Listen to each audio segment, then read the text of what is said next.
देखिए आज यहाँ सत्संग प्रारंभ हुआ, किसके बीच में? भगवान शंकर और माँ भवानी के बीच में, सिर्फ पति और पत्नी के बीच में। और हम क्या करते हैं? हम लोग सोचते हैं कि जब कहीं कथा हो तो बैठ के सत्संग किया जाए, कहीं तीर्थ में जाएंगे तब सत्संग करेंगे। नहीं महाराज, ये जरूरी नहीं कि तीर्थ में जाने के बाद आप सत्संग कर पाएंगे। तीर्थ में जाने के बाद भी लोग सत्संग नहीं कर पाते हैं, भगवान की कथा नहीं सुन पाते हैं, मंत्र जाप नहीं कर पाते हैं। क्यों? उनका शरीर तो तीर्थ में है लेकिन मन कहाँ है? मन घर पे लगा हुआ है, मन बिजनेस में लगा हुआ है। हम तो यहाँ पे आ गए, बच्चे हमारे कैसे संभाल रहे होंगे, हम तो यहाँ आगे घर में बहू कैसे संभाल रही होगी, चिंताएं लगी रहती हैं, नहीं कर पाते हैं। मंदिर में पूजा करने जब हम जाते हैं, कई बार लोगों को आपने देखा होगा, मंदिर में लोग पूजा करने जाते हैं और चप्पल कहाँ उतारते हैं? ठीक सीढ़ी के सामने। और एक बार भगवान को देखते, एक बार चप्पल को देखते, कहीं चप्पल हमारा चोरी ना हो जाए।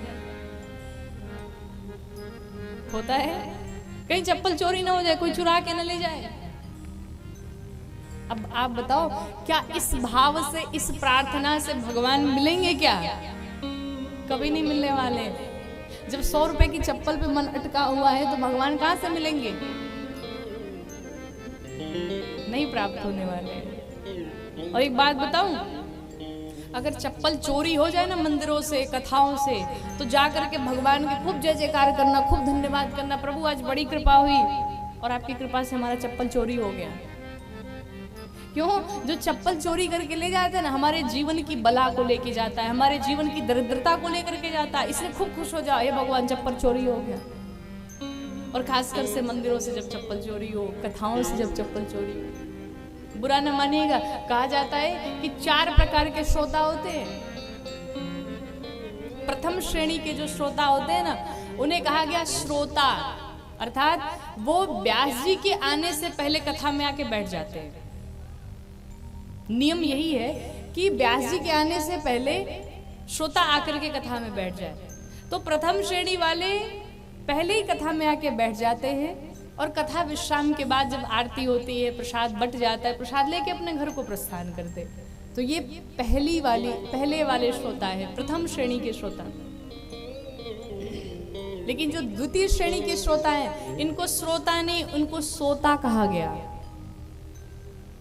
इनको सोता कहा गया। सोता क्यों कहा गया? ये भी टाइम से बिल्कुल कथा में आ जाते हैं, लेकिन कथा में आने के बाद ये जो खंबे लगे ना बीच बीच में, लोग सोचते कहीं खंबा मिल जाए तो बढ़िया टेक मिल जाए, और बढ़िया जब टेक मिल जाए तो महाराज बढ़िया खूब जो आनंद आता है सोने में, क्या 3 घंटे आदमी आनंद से सोता है। कई बार लोग आते हैं, कहते हैं कथा में, महाराज कथा में ऐसी नींद आती कि ऐसी नींद तो नींद की टेबलेट खाने के बाद भी नहीं आती है, ऐसी नींद आती। और माताओं का तो और भी बढ़िया है, बढ़िया घूंघट लगाया और घूंघट में 3 घंटे सो लिया, कोई देखा भी नहीं, सब जान रहे भैया तो कथा सुन रही है, खूब आनंद में। और तीसरी श्रेणी के जो है, इनको ना श्रोता कहा गया ना सोता गया, इनको सरौता कहा गया। हाँ, सरौता समझते हैं ना, काटने वाला। ये लोग ये कथा में जब आते हैं ना, बाहर ही खड़े रहेंगे और बाहर ही से खड़े होते होते अपना ज्ञान बांटते हैं। और क्या ज्ञान बांटेंगे? अरे पंकज जी ने क्या कथा कराई, इससे बड़ी कथा तो हम ही करा देते। टेंट अच्छा नहीं है, पांडाल अच्छा नहीं है, व्यासपीठ अच्छा नहीं है, और कुछ लोग तो ये भी कहते हैं व्यास जी नहीं अच्छे हैं, कथा ही नहीं अच्छी हो रही है। उनका यही काटना छाटना, देखना इससे बड़ी हम कथा कराएंगे, इससे अच्छी व्यवस्था हम कराएंगे, और करना धरना कुछ नहीं है, लेकिन ज्ञान बांट के जरूर जाएंगे। तो इनका नाम है सरौता, एक काटने का काम करते हैं। और चौथा वाला बताएं कि नहीं बताएं, हमको संदेह हो रहा है, बुरा न मानिएगा। हम पीछे वालों को वैसे नहीं कह रहे हैं, लेकिन जो चौथे वाले बताए गए ना, उनको कहा गया सरकौता। सरकौता इनका नाम है। ये भी आते हैं कथा में बैठते हैं, लेकिन सबसे पीछे बैठते हैं, और सबसे पीछे बैठने के बाद एकदम खाली पांव आते हैं, और टूटी फूटी चप्पल पहन के आते हैं, वीवीआईपी चप्पल लेके जाते हैं पीछे से। तो ये 4 प्रकार के श्रोता बताए गए। लेकिन यहाँ हमारे पूर्णिया वाले तो प्रथम श्रेणी वाले श्रोता हैं। तो सत्संग प्रारंभ हुआ किसके बीच में? पति पत्नी के बीच में। लोग कहते हैं ना कि भजन करने का ये टाइम थोड़ी है। भजन कब करेंगे? कहा 60 के बाद करेंगे। अच्छा एक बात बताओ, 60 के बाद गारंटी है कि जिंदा रहोगे? पता है क्या? कोई एग्रीमेंट साइन हुई है क्या कि 60 के बाद भी हम जिंदा रहेंगे? अगले क्षण का पता नहीं और हम 60 की बात करते हैं। इस संसार में एक राजा परीक्षित ही ऐसे थे, जब उन्हें श्राप मिल गया तो दौड़े भागे अपने पत्नी के पास गए और जाकर के क्या कहा? सुनो आज मैं बड़ा प्रसन्न हूं, दुनिया का सबसे सौभाग्यशाली व्यक्ति हूं। कहा क्यों? कहा आज तक दुनिया में किसी को ये नहीं पता चला, कोई कितना भी त्रिकालदर्शी हो, लेकिन आज तक किसी को ये नहीं पता चला कि कौन कब मरेगा। किसी को नहीं पता। एक अनुमानित आयु ज्योतिष के अनुसार आदमी बता दे तो ठीक है, ठीक है, आप इस आयु में लगभग जा सकते हैं, लेकिन एक्यूरेट कोई नहीं बता सकता। लेकिन परीक्षित जी कहते हैं मुझे पता है कि मैं आज के 7वें दिन बाद मर जाऊंगा। 7 दिन के पहले मुझे माई का कोई लाल नहीं जो मुझे हटा दे यहाँ से। और राजा परीक्षित के बाद किसी को नहीं पता चला कि कौन कब मरेगा। और हम बात करते हैं 60 की।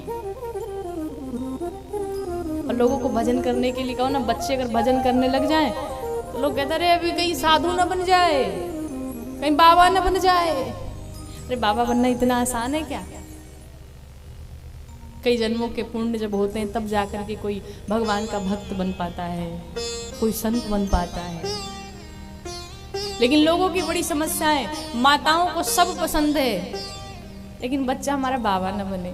चोर बन जाए वो पसंद है लेकिन बाबा न बने। और बच्चों को तो बचपन से ही धमकाया जाता है। माताएं जब बच्चों को दूध पिलाती हैं और बच्चे दूध अगर नहीं पीते हैं तो माताएं क्या कहती हैं? अरे बेटा जल्दी दूध पी ले वरना बाबा आके पकड़ के ले जाएगा। पहले से ही डराया जाता है बाबाओं से। बड़ी अद्भुत स्थिति। और तो और महाराज लोग बड़े ढीठ हैं। लोगों से कहो ना भजन करो, कहते करेंगे अभी तो बहुत टाइम है। एक व्यक्ति था तो उसके गोद में उसका पोता खेल रहा था। पोते को लेके बैठा था। अब पोता बाबा बाबा बाबा कह रहा था। तो एक संत सामने से जा रहे थे तो संत भगवान ने कहा सुनो, अब तुम्हारा पोता तुम्हें बाबा बाबा कह रहा है, मतलब समझते हो? कहा क्या? कहा अब ये कह रहा है बाबा बन जाओ। तो उसने कहा बात तो ठीक कही, बाबा बन जाओ, लेकिन महाराज क्या बताऊं, जब बेटे का बेटा आता है तो कहता है बाबा बाबा, तो मन करता है बाबा बन जाओ। लेकिन जैसे ही बेटी का बेटा आता है तो कह देता है ना ना, अभी नहीं बनना बाबा। भगवान इशारा करते तुम्हारे बाल श्वेत कर देंगे, सफेद कर देंगे, अब बन जाओ। बालों ने रंग बदल ले, तुम भी रंग बदलो, भजन करो, कीर्तन करो, दान पुण्य करो। तो लोगों ने कहा महाराज आप ही चालाक थोड़ी हैं, भगवान को भी आजकल के लोगों ने पीछे छोड़ दिया। हम तो डाई कर लेंगे, काले काले बाल दिखेंगे, कोई समस्या नहीं है। सब कुछ करो, लेकिन कहने का अर्थ यह है कि भजन किया जाए। और भजन करने का कोई टाइम नहीं है। जब हमें पता ही नहीं कि कब जाना है तो दान करने का, पुण्य करने का, भजन करने का कोई टाइम निश्चित न किया जाए। जो मिला है, जब तक मिला है, इसे सार्थक बना लिया जाए। क्यों? बुढ़ापे में अगर कहेंगे ना राम राम तो मुंह से निकलेगा आम आम, दांत वहां टूट जाएंगे, कहां से शुद्ध निकलेगा। इसलिए भजन करना है तो युवानी में ही कर डालो। अब बुढ़ापे में चाहेंगे कि 4 धाम यात्रा करें तो घुटने में दर्द हो जाएगा, सीढ़ियां नहीं चढ़ पाएंगे, कैसे होगा। इसलिए अभी जो करना है कर डालो। हम तो ये समझ के जीते हैं कि कल मर जाना है, और जो ये समझ के जिएगा कि अगले क्षण का कोई भरोसा नहीं, जो करना है अभी करना है, तुरंत करना है। पुण्य करना है, तीर्थ जाना है, अभी जाना है। कल का कोई भरोसा नहीं, कोई ठिकाना नहीं। हम लोग भगवान के पास पहुंचते हैं ना तो लंबी सी लिस्ट लेकर के पहुंचते हैं, लंबी वाली लिस्ट। मंदिर के सीढ़ियों पर ना भिखारी बैठे होते हैं, और वो भिखारी जब हाथ फैलाते हैं ना, उन भिखारियों के हाथ में 5 रुपए रख दो, 10 रुपए रख दो, 100 रुपए रख दो, वो उतने में ही खुश हो जाते हैं, उतने में ही वो संतुष्ट हो जाते हैं। लेकिन हमें लगता है सबसे बड़े भिखारी हम और आप हैं। क्यों? हम लोग कभी संतुष्ट नहीं होते। हम लोग की लंबी सी लिस्ट होती है भगवान के पास। भगवान के पास जब हम लोग जाते हैं तो भगवान से कभी हालचाल नहीं पूछते कि भगवान कैसे हो आप, कोई सेवा में कमी तो नहीं है। हम लोग बस पहुँचते, भगवान बेटी की नौकरी लग जाए, बिटिया का बढ़िया विवाह हो जाए, पोता हो जाए, ये हो जाए, वो हो जाए, सिर्फ यही लेके पहुँचते हैं हम। भगवान भी सोचते हैं भाई तुझे देता तो हूँ, लेकिन कभी कभी तो मेरा भी हाल चाल तो ले ले, कि सिर्फ अपने स्वार्थ के लिए आया है। और आपको बता दूं, भगवान से अगर लोगों का स्वार्थ ना होना तो लोग भगवान को भी नहीं मानेंगे। दुनिया इतनी बड़ी स्वार्थी है महाराज कि अगर भगवान बोलना प्रारंभ कर दे तो लोग भगवान से झगड़ा कर बैठेंगे। भगवान को भगवान लोग क्यों मानते हैं?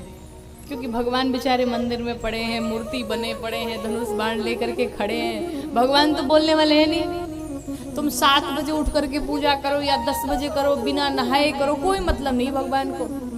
भगवान कुछ नहीं कहने जाते हैं। लेकिन भगवान जिस दिन टोकना शुरू कर दें, 10 बजे क्यों आया, बिना स्नान किए क्यों आया, उसी दिन भगवान से भी बैर हो जाएगी लोगों की। भगवान के पास जाइए ना, तो भगवान के पास जाकर के सांसारिक वस्तुएं न मांगिए, भगवान के पास जाकर के भगवान से भगवान को ही मांग लीजिए। अच्छा एक बात बताइए, किसी राजा के पास एक राजा ने घोषणा कर दी कि आज जो जिसकी इच्छा हो वो हमसे ले ले, जिसको जो चाहिए। पूरी प्रजा आई, किसी ने हाथी ली, किसी ने घोड़े लिए, गाड़ी ली, जो इच्छा थी सो लिया। एक छोटी सी बच्ची थी, अब वो बच्ची जब आई तो उसने क्या किया, उसने राजा का हाथ पकड़ लिया। तो राजा ने पूछा, भाई ये बताओ, सब लोग एक एक वस्तु पर अपना हाथ स्पर्श करा रहे हैं, तुम मुझे पकड़ रही हो? उस बच्ची ने कहा, महाराज ये जितनी वस्तुएं हैं, जितना राजपाट है, सब आपका ही है, और मैं अगर हाथ से स्पर्श करूंगी तो 1 या 2 वस्तु ले सकती हूँ, 10 वस्तु ले सकती हूँ, लेकिन नाथ अगर मैंने आपको ही पकड़ लिया तो ये सारी चीजें हमारी हो जाएंगी। उसी प्रकार से हम लोग क्या करते हैं, भगवान से कहते हैं हमें ये दे दो, वो दे दो। भगवान सोचते हम तो इतना सोच रखे थे और ये इतना ही मांग रहे हैं। तो भगवान जहां जिसके जीवन में आ जाएंगे, कोई कमी रह जाएगी क्या? कोई कमी नहीं रह जाएगी।